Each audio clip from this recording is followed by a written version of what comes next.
A local ministry in Arlington gathered today to pray for the people of Ukraine as the region awaits a possible Russian invasion. Some attendants have close ties to an orphanage near the Ukrainian capital of Kyiv. Fox 4's David Santendry caught up with some of those church members today. David?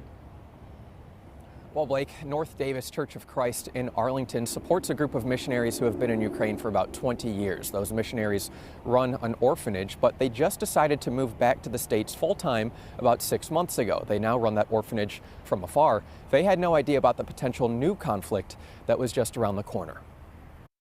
God, we know that you love them, that you chose them, that you have a purpose for each person in that country. A time of prayer for Ukraine.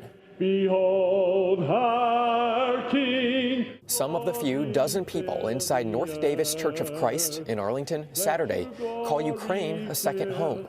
Behold our God. So we spent 20 years in Ukraine working with orphans and at-risk families. Andrew and Jenny Kelly returned to Texas 6 months ago. There's people that were in our wedding that are still there, and they're trying to decide what to do. Unaware, a new wave of conflict could be coming to Ukraine. And we're trying to figure out when do we evacuate our kids and move them west, and how to do that with the government's permission. These missionaries still run an orphanage in a town just northwest of the capital of Kyiv. The U.S. believes the capital will be one of Russia's targets. They will be in the path of the invasion. Roxanne Lowe travels to teach the Bible to children in the orphanage. Her message: I care about you, and I love you, and I want you to be safe. He is exalted. There's a banner on the wall marked with real foot and handprints of Ukrainian children. The hands and feet that you see up here, those kids are now late teens and early 20s. Children who fled when Russia invaded Crimea and took it from Ukraine in 2014.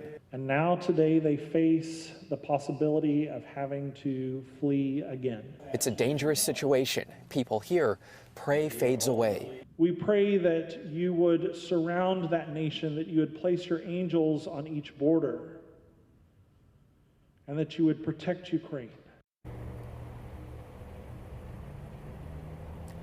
Those running the orphanage say they have a great group of people on the ground in Ukraine. Obviously, everything is day-by-day fluid situation, and they're just watching what happens next like everyone else across the globe.